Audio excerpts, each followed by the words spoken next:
नमस्ते। आप सभी पर भगवान शनिदेव की कृपा बनी रहे। आज के इस वीडियो में हम सुनेंगे शनिवार व्रत कथा। शनि का साढ़े साती और ढैया के दौरान शनिवार को व्रत रखने के साथ साथ शनिवार व्रत कथा का पढ़ना और सुनना विशेष रूप से लाभदायक होता है। चूँकि कल यानी 10 मई से शनिवार अपनी है, तो आप शनिवार के दिन व्रत अवश्य रखें। इससे साढ़े साती और ढैया में लाभ मिलता है। शनिवार व्रत के साथ शनिदेव की कथा भी पढ़नी चाहिए। ऐसे करने से शनिदेव की विशेष कृपा बनी रहती है।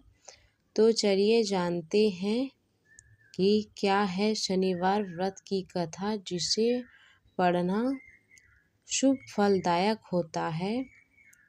कथा के अनुसार एक बार की बात है, सभी नवग्रह यथा सूर्य, चंद्र, मंगल, बुध, बृहस्पति, शुक्र, शनि, राहु और केतु में विवाद छिड़ गया कि इनमें सबसे बड़ा कौन है। सभी आपस में लड़ने लगे और कोई निर्णय न होने पर देवराज इंद्र के पास निर्णय कराने पहुँचे। इंद्रदेव ने घबरा गए और उन्होंने निर्णय करके अपनी असमर्थता जताई, परंतु उन्होंने कहा कि इस समय पृथ्वी पर राजा विक्रमादित्य है, जो कि अति न्यायप्रिय है। वे ही इस निर्णय कर सकते हैं। सभी ग्रह एक साथ राजा विक्रमादित्य के पास पहुँचे और अपना विवाद बताया, साथ ही निर्णय के लिए कहा। राजा विक्रमादित्य इस समस्या से चिंतित थे, क्योंकि वह जानते थे कि जिस किसी को भी झूठा बताएंगे वही क्रोधित हो उठेंगे। तब राजा को एक उपाय सूझा। उन्होंने स्वर्ण, रजक, कांस्य, पीतल, सीसा, रांगा, जस्ता, अभ्रक और लोहे से 9 सिंहासन बनवाए और उन्हें इसी क्रम में रख दिया। फिर उन सबसे निवेदन किया कि आप सभी अपने अपने सिंहासन पर स्थान ग्रहण करें। जो भी अंतिम सिंहासन पर बैठेगा वही सबसे छोटा है। इसके अनुसार लोहे सिंहासन सबसे बाद में ही होने के कारण शनिदेव सबसे बाद में बैठे, तो वही सबसे छोटे कहलाए। शनिदेव को लगा कि राजा ने ऐसा जानकर किया है और वह गुस्से में राजा से बोले, राजा, तू मुझे नहीं जानता। सूर्य एवं एक राशि में 1 महीना, चंद्रमा सवा 2 महीना 2 दिन, मंगल 1.5 महीना, बृहस्पति 13 महीना, वह बुध और शुक्र 1 महीने विचरण करते हैं, लेकिन मैं 2.5 से 7.5 साल तक रहता हूँ। बड़ों का मैंने विनाश किया है। श्री राम की साढ़े साती आई तो उन्हें वनवास हो गया। रावण की आई तो उनकी लंका को वानरों की सेना से हारना होना पड़ा। अब तुम सावधान रहो। ऐसा कहकर कुपित होते हुए शनिदेव वहाँ से चले गए।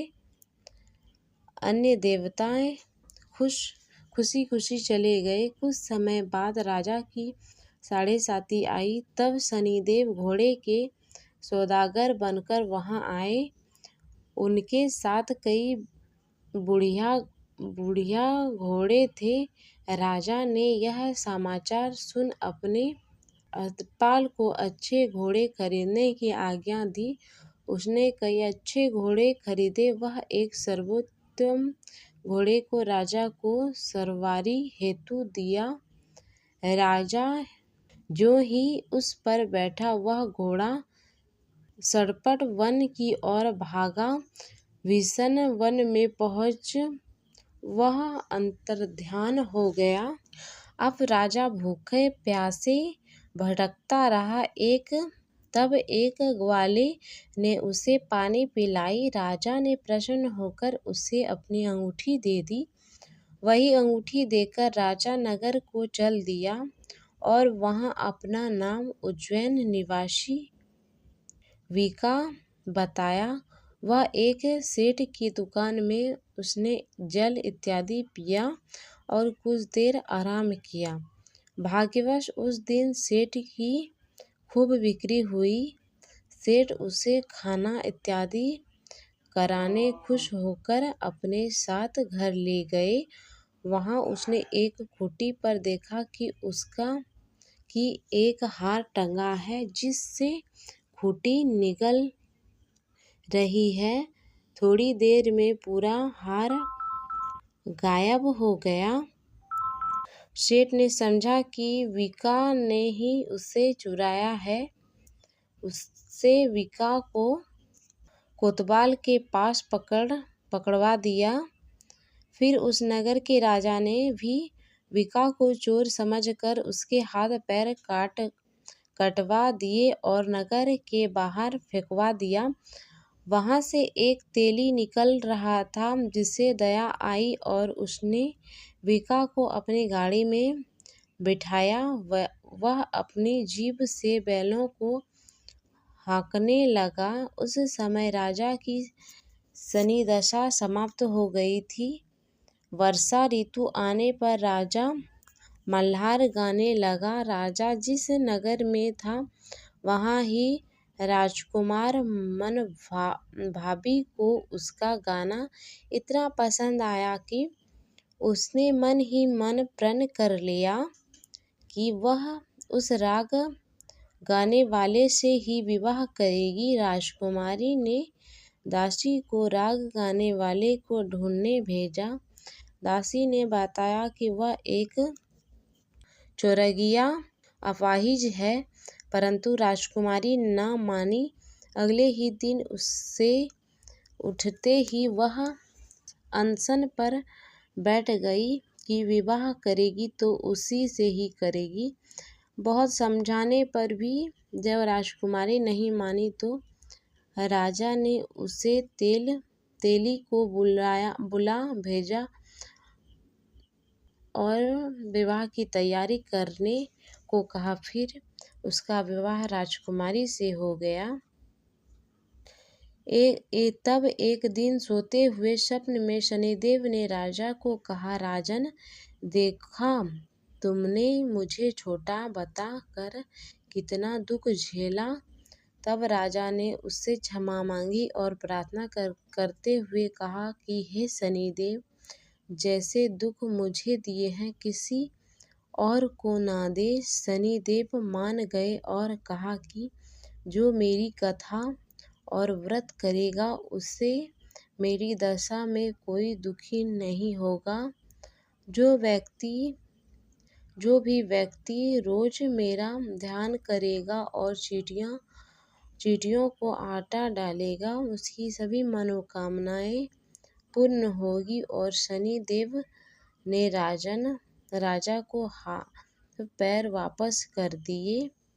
प्रातः आँख खुलने पर राजकुमारी ने देखा तो वह आश्चर्यचकित हुई। बाकी ने उसे बताया कि वह उज्जैन का राजा विक्रमादित्य है। सभी अत्यंत प्रसन्न हुए। सेठ ने सब सुना तो वह राजा के पैर पर गिरकर क्षमा मांगने लगा।